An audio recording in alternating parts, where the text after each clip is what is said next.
Çfarë thosh atyre njerëzve të cilët janë të pakënaqur me fitoren e Selin? Se ka dhe nga ata që thonë, jo, duhet ta merrte Selin, duhet ta merrte Rogerti, duhet ta merrte Miri, duhet ta merrte Mateo, duhet. Atyre që mendojnë që duhet ta merrte Rogerti, mendoj që duhet të punojnë pak me veten e tyre, se nëse mënyra si kanë zgjedhur të qasen në botë është duke bërtitur sharë dhe duke rrahur, nuk kanë zgjedhur formën e duhur. Atyre që mendojnë që duhet ta merrte Miri dhe Mateo, mendoj që fituesit nuk duhen diskutuar. Miri ka bërë një punë shumë të mirë me karrierën e tij që mund ta bëjë sërish. Besoj ka rindezur disa tifozat të mbetur në gjumë edhe sot mund të mbushin ndoshta pak më shumë pallatin e kongreseve se ç'mund ta mbushte para 4 muajsh. Ndërsa për Mateon është një djalë i ri që ka gjithë mundësitë e botës përpara, nuk ka asnjë arsye për të trishtuar për asnjërin prej këtyre dy djemve që nuk arritën të merrnin vendin e parë. Mendoj që po deshëm të gjejmë gabime, i gjejmë tek gjithë secili, por ka hapësirë për të gjithë. Big Brotheri është një format që të jep mundësinë që ti të flitesh edhe për te i ti. Shpërblyes, edhe nëse nuk fiton 100.000 euro, mund të bësh edhe më shumë se 100.000 euro mbas vëmendjes që merr në Big Brother. Mendoj që nëse ata janë në gjendje që të shohin, të gjejnë edhe tek kjo fituese arsyen pse fitoi, çfarë e solli deri në atë pikë.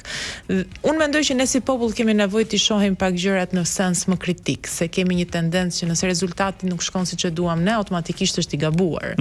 Ndërkohë që nëse qëndrojmë pak për të parë pse ka vajtur si ka vajtur, mund të marrim shumë më shumë se sa po të qahemi.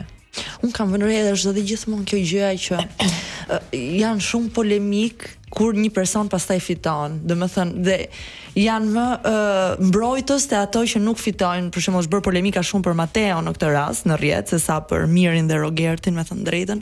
Edhe gjithmonë kanë të tendencën pse psikologjikisht ndodh kjo. Po, zakonisht nëse ne jemi këta njerëzit pas një ekrani që po rrim po merremi me komente, gjasat janë që me jetën tonë s'kemi shumë gjëra për të bërë.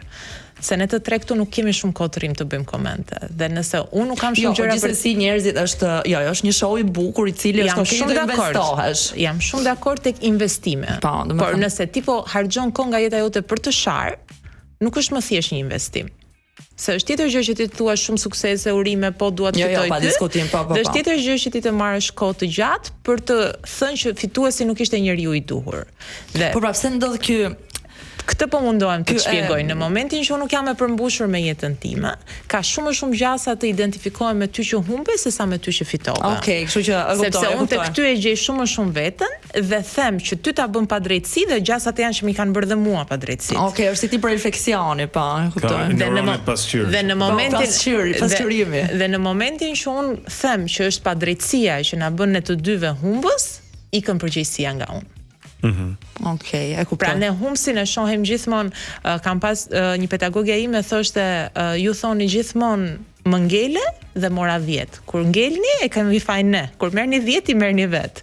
E njëjta gjë është dhe me fitoren dhe humbjen. Kur dikush shumë gjithmonë fajin e ka produksioni, e kanë fajin votat e numëruara, gabimet tjerë, asnjëherë nuk e ka fajin vetë personi që ndoshta për 200 milionë arsye nuk arriti të merrte edhe votat e personit tjetër.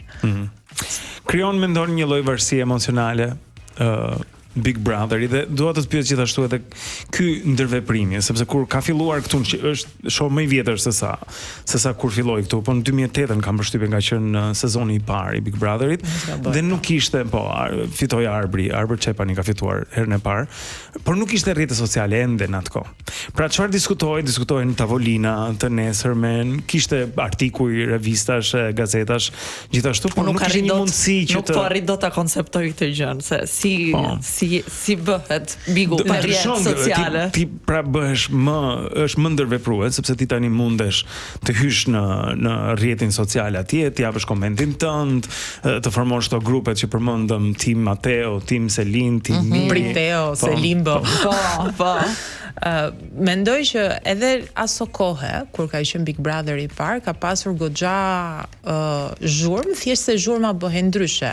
Mbusheshin shumë më shumë studio televizive me të dhe kishte televizioni shumë më shumë vëmendje, se mendoj që fokusi i televizionit do jetë gjithmonë i pari, mendoj si media, por gjithsesi atëherë kishte shumë më shumë vëmendje, kishte shumë më shumë diskutime në kafe, pra flitej shumë më gjatë, por gjithsesi le të themi ka qenë njësoj efekti. Pra, edhe atëherë ka pasur goxha interes. Patjetër.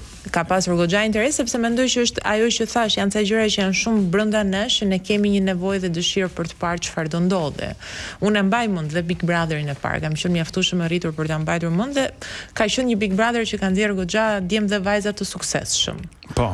Kështu që aso kohë ishte shumë një format interesant që ata donin ta provonin, ta shohim çfarë është kjo gjëja. Sot është kthyer në një mjet pune të mirëfillt. Pra ti e di që nëse ti hyn në Big Brother, 2, 3, 5, 10 mundësi janë aty. Se gjithsesi unë e them shumë shpesh, ka një arsye pse topi i fillon emër me top.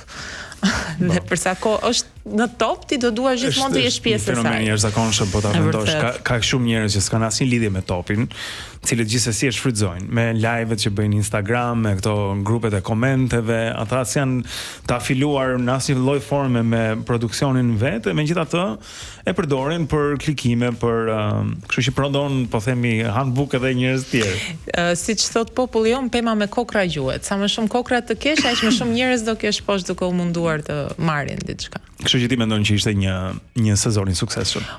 Me fitoren, po, mendoj që ka qenë një sezon i suksesshëm, mendoj që ka qenë një sezon i larmishëm, me shumë ngjyra, ka pasur hapësirë sërish e përsëris për të gjithë.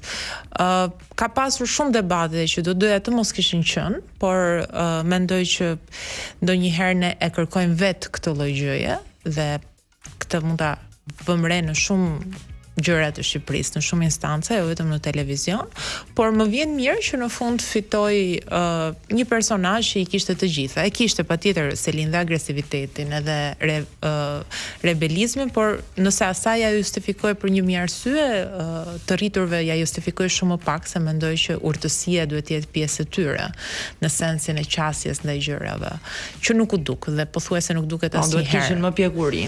Dhe pothuajse nuk duket asnjëherë në Big. Por kjo pastaj është të bëjmë analizë brezash edhe të merremi me brezin e Mirit edhe Rogertit, edhe aty është çik më i gjerë situata. Po, është e vërtetë, është për një natë dimri që nuk do të mjaftonte gjithsesi. Nuk është për mëngjes.